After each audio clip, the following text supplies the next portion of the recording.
Lock us in, load us in, pop in that 8-track, spin the tape. Here we go.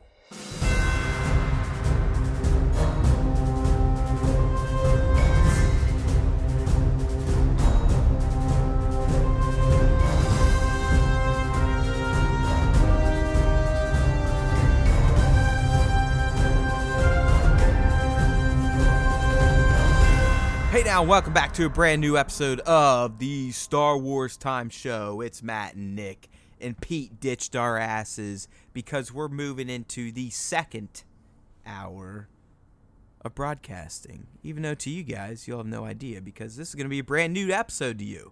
Because that's what we do. We sacrifice our lives, our vocal cords, our cats, our significant others to bring you amazing Star Wars commentary. So that's what we're going to talk about tonight, my friends. No special topics. You know, that was last episode. Hopefully you checked it out. We talked about the top 15 moments of Star Wars from 2018, as well as my personal favorite moment, which, you know, is kind of a Homer type of deal, but whatever. Make sure to tune into that. You can subscribe on iTunes. So anyways, Nick, we're here tonight. We're going to talk about some of the new stuff that popped up over the holidays. We did take a little bit of time off, so it's been a while since the last time we jammed on some Star Wars news. But we have 4 things in particular to talk about, so let's get right down to it, my friend. What is topic number 1? Topic number 1 is one of the most hotly debated, one of the most yearned after facts in the Star Wars universe up until this time, and that is, who is Anakin Skywalker's father? This piece of information has been revealed to us via the Star Wars Vader comics, the last comic in this run, in fact, number 25. And I gotta say, Matt, you know, the way that the reveal went down and how, and you know, who his father really is was kind of disappointing. So to mince no words, we find out that Anakin Skywalker's true father is none other than Emperor Palpatine himself. He was the one that orchestrated the forced pregnancy of Shmi Skywalker, and he was the one who duped the Jedi into believing that Anakin was the fulfillment of their chosen one prophecy. So what do you think about this whole deal and how it was revealed to us? Well, I mean, again, excuse me, people. I've literally had death for the past couple weeks, so I will be coughing a little bit. I'll try to mute it as much as I can. Either way, if you tuned into our last episode, our special about the top 15 moments, this was one of the moments, and we did talk about it at length, and I kind of gave my opinion there. I don't like it.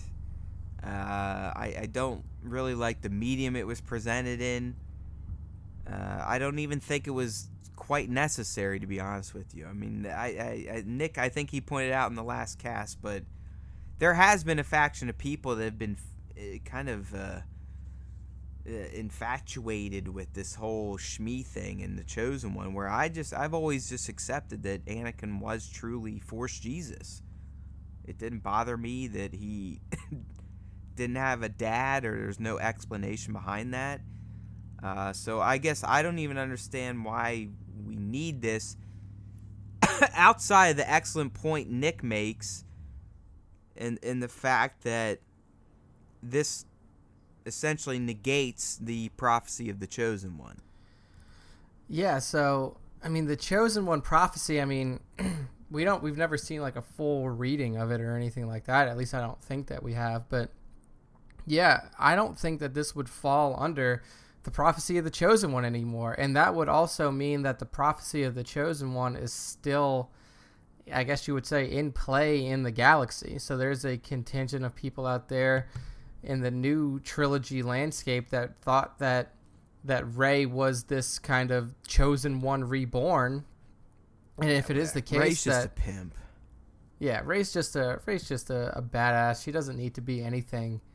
But I mean, if the writers so wanted to, I mean, according to this, they could make Rey the true Chosen One and then write Anakin off as nothing but a corrupted dark side pregnancy based off of how this has been told. It's a further cheapening of the character of Anakin Skywalker. Yeah, I mean, It's just like, I mean, everyone at every single turn tries to make this guy less and less of a character, which in turn, and again, my biggest beef with the prequels, it ruins Darth Vader. yeah. I mean, he literally goes from this imposing badass to, it's just a whiny little bitch face underneath some armor who literally got his ass handed to him by one of, if not the greatest Jedi of all time.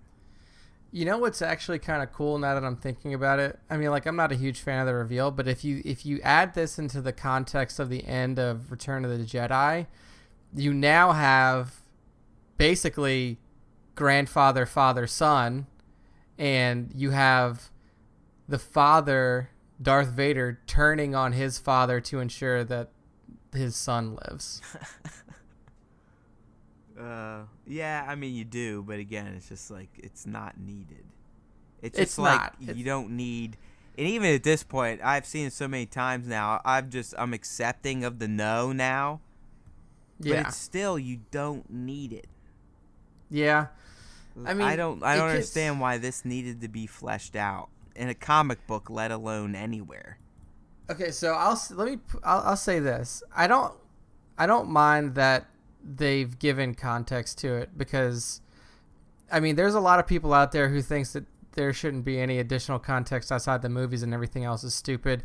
A lot of the argument that people had with Solo was that it was unneeded information.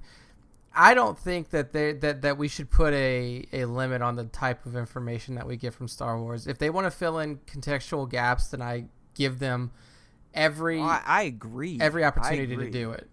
But I think you're 100% on when you say that the medium with which they did this was wrong. Like, this is, like I said, this is some of the most important information that was, that's left in the old, the original trilogy timeline, the prequel and original trilogy timeline, like the whole saga. And they chose to reveal it through a comic book, and it's not going to get out there. Like, the reason that this is getting picked up and that people are finding it is from sites like us and sites like, Comic Book Resource or IGN or whatever. Like, the only way that people find out about this super important information in the galaxy is through news sites, which is not how it should be done. When something like this is revealed, it needs to be revealed in a way. Well, I mean, dude, that's what this run's been. It's essentially been telling the standalones we want. It tells post episode 3, pre episode 4. Yeah, and I mean, it shows how much he hated who he is and those who made him who he is, and that was Obi-Wan, the Emperor. I mean, he hated everybody. Yeah, and I mean, I don't know. I kind of agree with you here. Like, the reveal itself is fine. The information itself is fine, and it's useful for everybody who's a Star Wars fan. Just the way that it was done is not great. And I feel like, this is going to be a hard, like, as a Star Wars fan, I wanted to know this, and I wanted to know it in a way where, like, all other Star Wars fans also knew it. And I don't think that this was the way to do it. It's terrible. It's terrible. It's terrible. I mean, the comics are great, but even I don't read them regularly. And, I mean, I think that's going to spread to a lot of Star Wars fans. Yeah. I don't see it, but whatever. I mean, and after this, I really do think that us getting any sort of standalone Vader content, whether it be a TV show or whether it be a movie, is kind of shot in the foot now. Like, there's no way that you can do it. Like, what else do you tell? Like, what other information can you provide? I don't think they're ever going to do it for one reason or another. I mean, to me, it's blasphemy, because I think it'd be an instant Oscar winner. Yeah. I mean, a Vader movie, a Vader trilogy, come on. Yeah, to tell the story of one of I mean, he's one of the greatest cinematic villains of all time. Like, not even just in Star Wars. I don't even care if you want to bring back Hayden and fucking shave him. Put some fucking powder on him and slice his head open. Like, the stories need to be told in a visual format And I want to see unfortunately, this dude suffering. I want to see in his mind. I want to see what he sees when he's wrecking people. I want to see him in his bacta tank broken. yeah, like that Rogue One bullshit. That was a fucking tease. Yeah, like the 30 seconds or so we got to see of that in Rogue One. I mean, everyone forgets, and again, that's some of the only redeeming stuff of Sith is you really get to see how broken Anakin was. I mean, destroyed. He was a lump of flesh. Yeah, like literally just human, like a lump, just nothingness. Flesh with leather melted into him, like his tunic fused into his skin. Yeah, I'm sure that they had a bitch of a time getting that off for all those robots who were welding his arms back together, peeling it off. I mean, he just destroyed. He was nothing. Yeah. So, for all of you out there who want to read this thread, like Matt said, this is like the current running Vader thread. I believe it's the culmination. I do believe this ends this run. Yeah. Which would be the second Vader run since the new Star Wars comics. Yeah, since Marvel has the license now. So yeah, if you want to read it, go check it out. Vader number 25 of the current run. And yeah, I mean, what a way to find out who Darth Vader's real father is. Very interesting. I don't even think it's required. Period. Yeah. I don't think it adds anything to the story. I don't feel like I learned anything more. I don't feel like it fleshed out Sidious anymore, or Anakin, or Shmi, or anybody. Just seemed like someone's like, hey, fuck it, we're going to do it. Yeah. All right, let's move on to some Mandalorian news. Yeah, this was big stuff. I believe he dropped this on Christmas Day, by the way. Yeah, this was on Jon Favreau's Instagram account, and Jon Favreau essentially dropped an image on his Instagram account letting us know that one of the most famous bounty hunters in Star Wars lore, IG-88, is going to have a cameo at the very least in The Mandalorian. And you picked up on this. Like, I was pretty off the grid for Christmas Day, but like you were intrepid and jumped on this as soon as it came through. So yeah, man, tell us a little bit about IG-88. I mean, Favreau gave us a fantastic shot. I mean, it's a practical IG-88 on a green screen. Straight from John saying Merry Christmas. Yeah. I mean, I think this confirms a rumor that Making Star Wars or whoever put out basically saying that we were going to get some iconic bounty hunters. Probably not Boba because he's dead. But maybe a Dangar, an IG, a Zuckuss, a Forlom. Yeah, I mean, there's a lot Bosk, and here we go. We know now we're at least getting IG-88. Yeah, and I mean, this is the perfect way to introduce these iconic bounty hunters because I don't think they're if nothing. You're gonna I mean, use dude, them, outside of like some of the cartoons now, I mean, I believe Clone Wars addresses some of them and Rebels. Yep. And again in some of these like Forces of Destiny and this, that, and the other thing. But Video I mean, in the games, movies, these bounty hunters who have gone on to live in infamy in Star Wars lore were literally on screen for maybe a minute. Yeah, they were inside of the Star Destroyer in Episode 5 when Vader was handing out the bounty on the Millennium Falcon. He said, when he was talking to Boba Fett, says no disintegrations, bring these guys to me alive. That's when you see IG. IG is there, Bosk is there, Boba's there, Dengar's there. I don't remember. I think Forlom is also there. So all of these fantastic bounty hunters that have gone on to be featured in video games and cartoon series and comic books and stuff like that, they all started from that one scene. And it's really cool to see Favreau bringing at least one of them into this Mandalorian show. And I mean, that's what really makes this show special, is the opportunity for stuff like this. I just feel like this opens up the floodgates at this point. I mean, if they're going to go as far as bringing this motherfucker into it, where they got to spend some money on the prop probably, and they'd probably have to have a puppeteer. I mean, because he looks full on practical. Yeah, from what we can see, it does not look like they're going CG. I mean, in fact, they have a CG setup behind him. Yeah, and like, so I mean, I feel like where there's an IG, there's a Forlom, or there's a Dangar, or there's a Bosk, or a Zuckuss. I mean, if they just wanted to go for the recognizable face, you would have picked Bosk, because Bosk is featured prominently on the screen. Like, they zoom in on his face, you see him, he's a Trandoshan, he looks like a giant lizard. But like, it's easy to miss IG-88 in that lineup, because he's kind of in the back, and like, he's not prominently featured on the screen.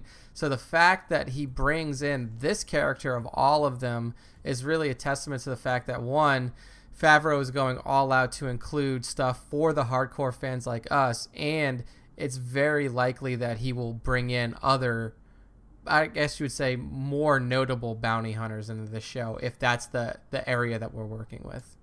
I find it, I would find it hard to believe that it's just IG-88 and that's it. Yeah, there's no way. Yeah. I mean, I do believe these guys are probably going to be coming after the Mandalorian for breaking his bounty on the little kid. Yeah, for sure. And I also think, and I think I've said this in other casts as well, I think that this show is the best way that we're ever going to get to bring back Boba Fett into canon. Like, if we're gonna get Boba alive again after his dive into we'll give it to you. I think we might have even taken it to the bank. Yeah, I think that's a moment we're gonna see. But yeah, I mean, this was a fantastic find, like you said, right in the heart of Christmas Day, and I mean, this just makes me more and more excited for this show. Shit like this. Well, you know what? It should also piss you off, because did we not learn after the fact that there was going to be the Boba Fett movie or whatever movie, the Tatooine movie, was essentially going to be about bounty hunters. Yeah, that's true. So it is probably so is confirmation like of some table lost scraps at this point, like a mea culpa. Do you think that they have already had this like built, and they were like, well, we're not making the movie, so we'll just give it to Favreau? Didn't we kind of hint on they may be reusing or utilizing narratives in Mando instead of the standos? Yeah, we definitely touched on it a little bit. You guys like that, right? That rhyming. Oh gosh, Matt's over here. Deep cuts. Yeah. But no, man, I think we definitely talked about it a little bit. Like this kind of content, like these shows give Disney the opportunity to pick up on storylines that are now going to be missed out due to the failure of Solo at the box office. And you know what? So I'm okay with it as long as it's covered. Like, I'd be fine if they come out and say, hey, we're doing a Solo for Disney Plus. I'd be like, fucking A. Yeah, dude. If like Disney, if they start thinking about that type of shit. I mean, if you're not going to give us a theater release, throw it on Disney Plus. You can make your money. Yeah. Do you see how much? Like, if you don't think that movie streaming service, I mean, like, Netflix original puts content out on garbage movies, and makes money. Yeah, I mean, like, have you guys seen Bird Box? Like, if you haven't seen Bird Box, like that movie blew up social media and everything. It's a great little flick. Yeah, and they probably made it for $2. Yeah, I mean, if you look at the amount of stuff that's in that movie, like literally nothing. Like they were just outside, and that was it. Yeah, they worked on like a house set, one outdoor set, and a river set. And then that was it. So, I mean, you can do it. And then, like, if you're making a Star Wars movie, you can guarantee, look, if you get people that miss out on Disney Plus because they're not interested in TV content, and you tell them that we're going to have original movies that are picking up where theatrical releases left off on Disney Plus. It could be even more. I mean, think about Mando.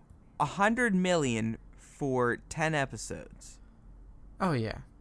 Mm-hmm. So we're essentially going to get a 10-hour movie for less money than a 2-hour movie. Yeah, that's true. So that's true. I mean, let's go. I mean, give me a 10-hour Solo. Yeah, I would take it. I'd take a Solo 10-hour live action Vader series. I mean, we'll have to revisit those contracts of Amelia and Alden and Donald.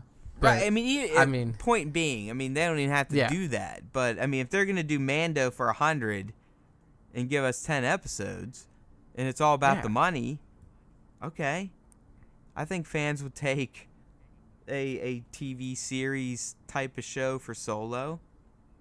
I would. Hey, whatever. So I'm all in. We're the dreamers, Nick. We're not the problem solvers.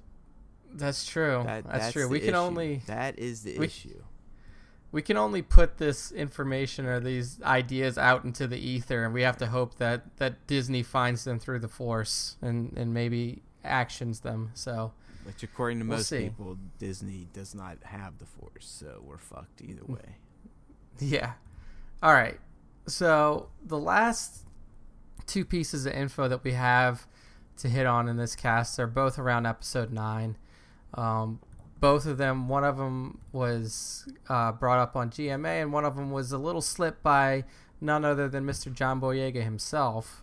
And so we'll hit on that first. And Boyega, he was speaking to Empire Magazine, and he may have let slip a little bit more information than he probably should have around the timeline for episode 9. So Matt, why don't you give us a little overview of this here? Right. So, I don't know how much of this is a slip or how much of it is just planned publicity or whatever. But either way, I guess old John Buddy let Empire know that The Last Jedi will take place approximately 1 year after the events of The Last Jedi. Yeah. So here's the thing about this, and we talked about this a little bit on our Top 15 Moments cast. This would essentially mean that the entirety of the new sequel trilogy will take place over like a year and a week. That's fun. Yeah, essentially. That's the funny part. Like when you put it that way, it is funny. Yeah. If we look at the timeline from episodes, you can blame it all on Ryan. We could. This is all Ryan Johnson's fault. No. But where else do you? Honestly, where JJ leaves him, where else do you go? I know. How do you time jump? Just by the way, Luke supposedly disappeared for decades, and here he is, and now we're just gonna fast forward all this. Yeah, it's he a really hard didn't have a place to choice. pick up. No, he didn't. It was left like JJ left it on a cliffhanger, which was essentially only able to pick up from that moment. Yeah. It was a hard spot to pick up from. Yeah. But in the comparison, if you look at the OT, we cover, what do you say, Matt? 3 years at least. See, I always and again, who knows what this counts for now? Years. No, even more than that. I always thought there was almost 2 or 3 years between A New Hope and Empire. I think the second Death Star was blown up in 4 ABY, and the first movie took place in 0 ABY. Okay. Yeah, so the events of... I'm looking on Star Wars Wikipedia right here. The events of 4 ABY, Han Solo is rescued from Jabba the Hutt. Blah, blah, blah, blah, blah, blah, blah. Yeah, Mon Mothma elected as the first Chancellor of the New Republic. So this is right when everything is happening. Galactic Empire began its fragmentation after the death of Galactic Emperor. 2 years or so in between each one. Yeah, so you have essentially a 4-year gap. And what I was saying in the Top 15 cast is that allowed for a lot of character development to happen, even though we didn't see it directly on screen. Exactly. The biggest being obviously Luke from each of his movies. Yeah, and then we also get to see. Just think about Han's journey through this. At the end of episode 4, honestly, the most level was Leia. Leia's always been the most level-headed, well put together character. Yeah, exactly. She's been the same throughout, except she fell for a scoundrel. That was her biggest change. Yeah, that was her arc. And with Han, he goes from a scoundrel, a smuggler, to a general hero within the rebellion. A legend. Yeah, he becomes a legend. Exactly. And there's just not a lot of opportunity for character development and growth, even off screen, with the way that the timeline has played out for this trilogy. But they've done it. I believe the characters all moved forward from TFA by the end of TLJ. Poe learned his lesson.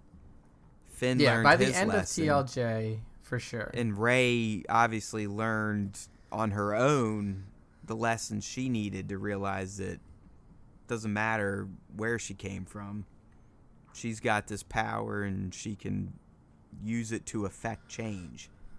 Yeah, and I mean, honestly, I think that the best character growth that we've gotten so far out of all three movies is Kylo. You see in the beginning, you see Kylo as a hot-headed, almost like I don't want to say adolescent. Oh no, dude, trust 30s, me. I've watched TFA literally within the past 3 days 3 times, and yeah, he's a bozo in the first one. Yeah, he's a bozo, and then he's a bozo.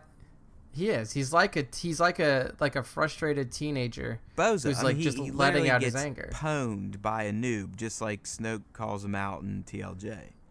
Yeah, and then by the end of TLJ, he's risen. Yeah, to the rank of Supreme Leader. So his journey has been really interesting, and I think that, I mean, honestly, if I had to peg a main character for this series so far, I mean, if we look back on the OT and we say who's the main character is Luke. It's very obvious. Yeah, no, you're right. I mean, there's I mean, we can potentially have a debate cast, or you could write a piece on it, but I know where you're going. Yeah, so yeah, I may do that. That may be coming in the future. But yeah, I mean, I think that there has been good character growth, and I think that the two directors thus far, JJ and Ryan, have done a good job of showing growth within their movies. I'm not so concerned about the character growth. I guess I wonder how much the world can grow in a year's time. So, I mean, where do you think we're at with the resistance at this point? Is it still resistance? Is it rebellion? Have people finally come to their call? I mean, what are we talking about? I mean, it sounds like, at least from stuff Oscar said, that they're almost going to be fighting kind of a guerrilla campaign. So to me, that signals that they're still pretty frail in terms of numbers and just what they have in terms of ships, this, that, and the other thing. Yeah. I mean, I was always under the impression after the Billy D announcement that he was going to be the one that was going to bring some sort of military force with him. I don't know why. Like, just in my head, I feel like somehow, some way, Lando has. Hey man, he's sort administrated of another military. world, so it's definitely not out of the realm of possibility. So. And it's just going to be interesting to see how they use his character, because if you think about it, if they're fighting this guerrilla campaign, and it is, and like Billy D's not in it or Lando's not in it until later in the movie, then what could happen is like this final battle, this climactic moment comes to the end, and then who comes in to help bolster the forces to save the day? You see Billy, you see Lando, and you see all of these ships just jump out of hyperspace in the middle of a fight, and then it turns the tide. Like, I think that would be really cool. And then, they do a split screen, and Nyam goes, yeah, he's right there. He's still Lando's co-pilot. Like, he's still fucking in the co-pilot seat. I don't know what kind of ship he's going to be kicking around in now. I want Lando to be driving basically a replica Falcon. That's what I was thinking, dude. Back to what he had in Solo. Oh yeah, just like a brand new one, except this time throwback. It's vintage now. It's vintage. Like it's that would be perfect. You see, could you imagine you seeing two Falcons flying next to each other? The original and then the replacement would be fantastic. Yeah, I mean that's a good call. But yeah, I mean I'm really interested to see how much evolution can happen for this resistance or rebellion. I feel like by the time we join up, they're still going to be in dire straits. I mean, I think the First Order essentially is going to be the Empire at this point. We already know. I mean, for Christ's sake, they've already blown up the New Republic and the Senate and all that. Yeah. So there is no other force out there to kind of corral them. Yeah. I mean, between TLJ and TFA, there wasn't really an opportunity for the First Order to establish any sort of galactic rule yet. Like, they happen so close to each other that, like, they didn't have time to, like, go through and assert their dominance. No, over the I mean, galaxy. they truly felt they had to snuff out the Resistance to really put their claim on the galaxy. Yeah. And I'm sure by the time that this rolls around, like, the Resistance will be almost an afterthought. Yeah, I think it's gonna be very close to A New Hope times, where there is this oppressive force that does have control, and there is this kind of thorn in their side. But it's not gonna still be nearly the size of the rebellion. Like, I don't even think they're gonna be able to call it an alliance. It may very well still be called a Resistance. Yeah, I mean, we're talking the last time we saw the Resistance, there was 15 people, maybe. They all fit on the Falcon. Here's what I think will be interesting. I think I know how it's going to play out. I think, like Vader, Kylo this whole time will have been consumed with hunting down Rey, maybe even his mom, but in particular Rey. Yeah, because he does feel a bond with her. There's no denying that. Yep. But I wonder, will there be a Palpatine counterpart that at the same time is moving forward the First Order's vision? Is that going to be Hux, or is that where this potential Hux spy thing kicks off? To where, Hux feels like the First Order's vision's being left behind for Kylo going after the remnants of the Resistance, in particular Rey. You know what I mean? Yeah. Where, like, how in the original trilogy, Palpatine always knew what Vader was doing, but he was okay with it because it was still all part of his grand plan.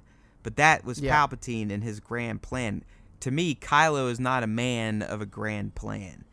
He's a man of the moment, I think. Yeah, exactly. I think that you've pretty, like, I almost say take it to the bank. Like, that's a perfect way to put it, especially with the rumors that we've heard and with the situations that we're going to be in where, especially around this idea of a vault, a jungle vault. I believe that we've seen the Falcon itself on a jungle scene, like in a jungle camp, and the rumor is out there that Kylo is also at this jungle vault. So that would fit along with the idea that he's kind of chasing down the Imperial remnants, or like chasing down Rey in particular. And then, like you said, with Hux being the one to become frustrated and try to take the reins of the First Order himself because of Kylo's, I guess you would say, his frustration with Kylo and not moving it forward. I mean, I think that all fits in perfectly. So yeah, I mean, that sounds pretty solid. I don't know. It definitely was revealing, if anything, because I believe you and I were almost guessing it might have to be years, not just a year, but years. And I think our original thinking was that the Resistance would need time to rebuild, to recoup numbers, not only in bodies but also in weaponry, ships, you name it. I mean, they literally were reduced. I'm not kidding. Reduced to loaning the Millennium Falcon from Rey and Chewie. Yeah. I mean, that's how obliterated the Resistance was. Yeah, so it is going to be really interesting to see how JJ and no one handles came. this. Remember, no one came to their aid. Yeah. I mean, we talked about that a little bit. That was kind of a stretch, like, hey, can you get here in 20 minutes? There's a giant force on our front door. Well, with hyperspace, why not? Hyperspace. Yeah. Just everyone blew them off. Yep. So, yeah, it's going to be really interesting to see how everything picks up in Episode 9. And, I mean, we can now say that we're less than a year away from release. That's fantastic. I mean, we're in the year of Episode 9. It just, at this point, do you think we could potentially get playoff/Super Bowl teaser, or are they just going to wait for Celebration now in April like they did with TLJ? I think they just wait for Celebration. Yeah. Just because having Celebration is gives you the opportunity to do that in a place that is filled with people who are dying to see it. Well, yeah. When I'm there, I'm just going to stay home and watch it on my laptop then. Yeah, I'll be there. I have tickets for Sunday and Monday. I'm hoping to God that somehow I can get something for Friday and Saturday, but we'll see how that pans out. But I will be there as well. So yeah, we'll see. But that's the timeline for episode 9. And then one other last piece of news we have here is related to episode 9, but it's not really any sort of plot points or anything like that. To me, still, I have to see it with my own eyes. Yeah. So, this comes from Todd Fisher, which is Carrie Fisher's brother, and he was speaking with Good Morning America about the upcoming movie and how Carrie's memory is handled in this film. And so this is what he said. This is a quote that he said. He said, "We're not allowed to talk about the details of anything, but we're thrilled at what's been done. There's a lot of minutes of footage, and I don't just mean outtakes. This is unused new content that could be woven into the story. That's what's going to give everybody such a great kick. It's going to look like it was meant to be, like it was shot yesterday." So this is kind of, what we were talking about is how are they going to take this unused footage from episodes 7 and 8 and incorporate them into 9 to make it feel like it should be there. But apparently, according to Todd, it all kind of ties in really well. I don't know, man. I just, like I said, even leading into this, I just don't know. I'm going to remain a skeptic on this. Yeah, I mean... I don't know what else they could do. I mean, I understand why they're doing it, and I do think they're going to do it to the best of their ability.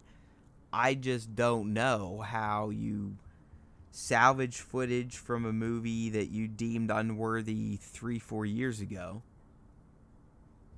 and how you're going to make that work for this. It's still just, to me, one of the biggest tragedies in Star Wars lore history. I mean, outside of the prequels, this is probably it. Yeah. Her passing, I believe, fucked a lot of shit up. Yeah, I mean, it's very obvious by the way that these movies played out that Carrie 9's completely new. I mean, JJ and Terrio, complete rewrite. Yeah, I mean, she was the main character of the original trilogy for this movie, and sadly we'll never be able to see what that looked like. But you're right, it's going to be very interesting. I mean, we've seen deleted scenes from 8 and 9, just what's on the Blu-rays and the digital releases and stuff, but it's going to be really interesting to see if there are these fully fleshed out moments that were completely cut. They committed to keeping her around because you and I have discussed, and other fans have. I mean, there was 2 moments in particular in TLJ where they could have let her go. Yeah. They could have let her go right when it blasted, or they could have made her the Holdo sacrifice. Yeah, and it just, that, I don't know. It's going to be weird to see how it's used. I mean, I imagine that the footage is going to be either in a base, like we saw her in TFA, or it's going to be in a ship. But the hard part about the ship thing right now is that they don't have any ships. Like, unless they get a capital ship by the end of the movie, or at some point in the movie, then they don't really have something to match the set. I don't know. I do believe most of it is from JJ's original deal. Yeah, so I mean, if you think about where we see Carrie, is she going to be wearing that mechanic TFA suit again, or are they going to somehow like CG different clothes on her? Yeah, it's going to be difficult. I don't know. I'm holding out hope because I don't believe these people are going to put out shit. No, especially not JJ. I mean, unlike Trolls, I don't believe anything we've seen so far has been garbage. I actually think it's all been pretty great. So I'm not expecting whatever they do with Carrie. I'm not expecting it to be bad. At this point in time, I just can't visualize it. I need to know how it's done, why it's done, what she says, is she gone early, this, that, and the other thing. Yeah, there's a lot of unanswered questions as to what this role is going to look like, where it's going to take place in the film, and how it's executed. Because, I mean, there's just not a lot of options. Like, there's not a lot of options. I for how still you can believe do it. she's got to go within the first act. Yeah. Unless somehow they hold her character over until the very end. Like, what if you, like, I don't know how you would do that, though. Like, what if you choose to not kill her in the first, but you kill her at the end, and you save all of this saved Well, I footage? mean, if it is truly going to be guerrilla war, that means they're going to be jumping between this, and this. And, you know, Leia's not going to be main action, so. Yeah, I mean, it could be easy they to kind of could keep her. save her for the end where she has to come in and pull, like, a Han Solo trench run shit. Yeah, I mean, it's going to be really With interesting her to see and, how like, they handle it. C-3PO go out and blaze of glory. Oh my god, dude! You can't kill the droids. You can't kill the droids. You can't kill Chewie. Those are the untouchables, she takes man. R2 like she takes them all. Oh my god, she takes jumps her in mom an and her X-wing dad's droid by with her. herself. She's like, Yeah. fuck it, these are mines. Because that's what my kid says now. I'm so These are proud of her. mines. Yeah, that's everything. Hey, Dad, this is mines. Oh my. All right. I'm glad I've raised you well. Dude, I don't know. Like, what? It's just her, Chewie, R2, and 3PO on the Falcon, and she kamikazes On the it. kamikaze. On the Falcon, nonetheless, you're right. Yeah, it all blows Yeah. up. Yeah, they just kill everything. And Harrison left from the Ford's riding original. on the back going, yeah! Yeah, that's the perfect end for it. Like, just everything from the original trilogy is now This is dead. why I wish There's we were nothing big left. enough that we could have someone like animate our podcast, like that little tangent story right there. Yeah, Like where that would have someone been would, like have Harrison on the back going like, yeah. that'd be perfect. Everyone That is else is like, getting ready to ram into something. Yeah, Harrison's just got like a fucking cowboy hat on, waving it in the air. He's like, yeah, finally, you guys can die too. It's the best. Like going down in one of his plane crashes. Like, Yeah, actually, fuck it. He's just fully dressed like Indiana at this point, and he has the little totem in his arm, and he's hanging on to the Falcon with the whip. Oh man, that would be a good animation. Yeah. If there's anybody out there listening, Yeah, with that exactly. Animation, You do it for free, please. Have at it. Get in touch with us. Have at it. Plug you to the two people listening. Yeah. But yeah, man. I mean, it's this whole thing is going to be really interesting to see how it plays out. Well, I think the good part of it is, as you said earlier. I mean, we're less than a year away, which means we're gonna start getting legitimate shit. We're gonna be getting posters. We're gonna be getting the first teaser, and you know when that comes around, it's over. Like Nick and I, we're done. We're basically gonna start writing the movie in our heads, and then we're gonna go and see it. And then we're going to hate it when it doesn't turn out to be exactly what we thought it was going to be in our own minds. Because, obviously, we're the smartest people, and we should be writing Star Wars from day one. Yeah, that's accurate. I think Matt hit it on the head. I'm going to hate it for sure. I was the one who hated TLJ. Probably going to hate this one as well. It doesn't stand a chance, man. I mean, honestly, this movie has a lot to live up to. Not only does it have its predecessors in this trilogy, but it has the entire Star Wars saga up to this point to live up to. There's a major contingent of fans looking at this movie to redeem whatever sins they think TLJ committed against them. Yeah, I mean, we'll see how it all plays out. It's like I said, man, I forget if we were talking about earlier on the top 15, but I would take a 2-part movie. I would take a 3-hour movie. I'd take a 3:45 movie.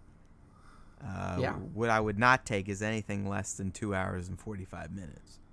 Yeah, I mean, if we're less than TLJ runtime, then like, get out of here. there's a problem. I don't even. It won't even make sense to me. Yeah, like this is the culmination of 42 Yeah, if years you're exactly right.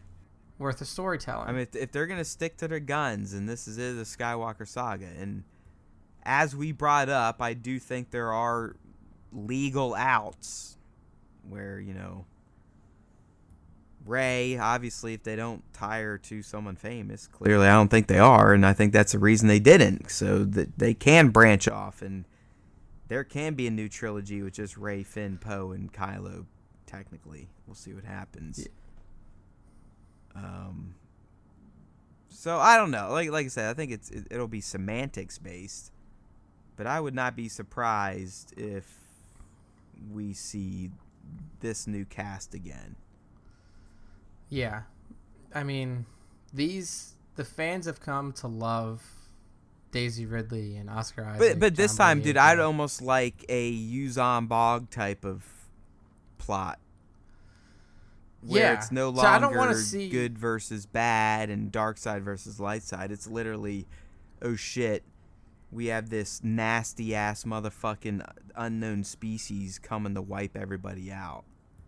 Yeah, I think that would be I don't want to say safer, but that would be a better way to continue the series And further saga. separate them from the Skywalkers, where it's like, all right, we're just okay. We've established that you don't need to be Skywalker to be a badass. Done.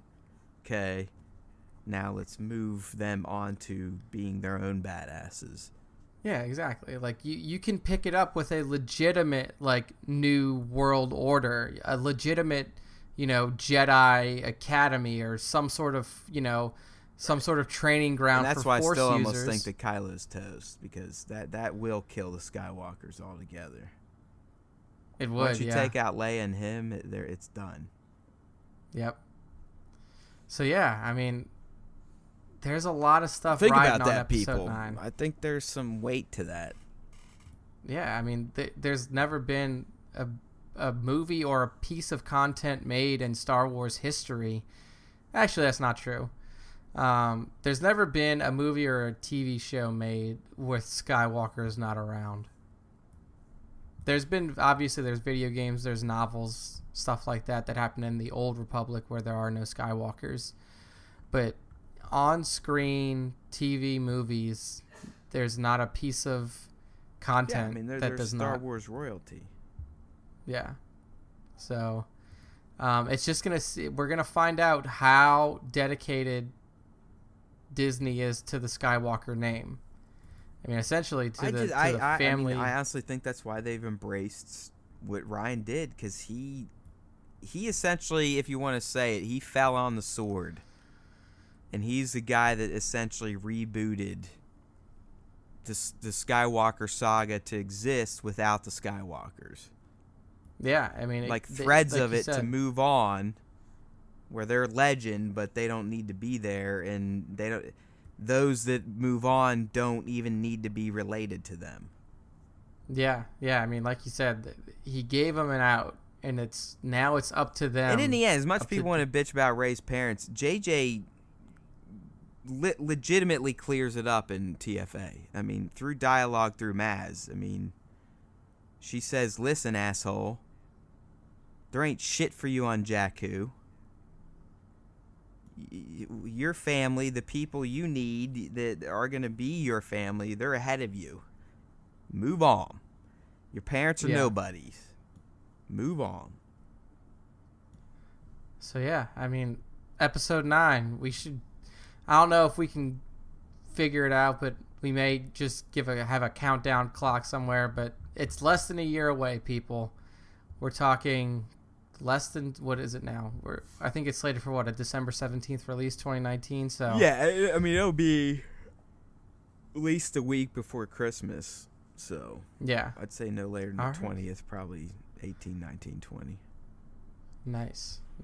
All right, let's wrap this thing up. We hit all the news and all the speculation out there. Yeah, buddy. I mean, it was a fair amount of meat on the bone for a holiday break. I mean, I can tell anyone. I've been doing this stuff for years now, almost a decade, and it's amazing how the entertainment space literally shuts down for about 2.5 weeks around the holidays. I mean, PR goes dark. No new shows come out. No one wants to release anything because they know no one's going to cover it. So I was impressed. We even had those 4 topics, and there were some good ones. But I expect the episode 9 stuff to just heat up. I mean, at this point, we're less than a year away. We're getting close to Celebration.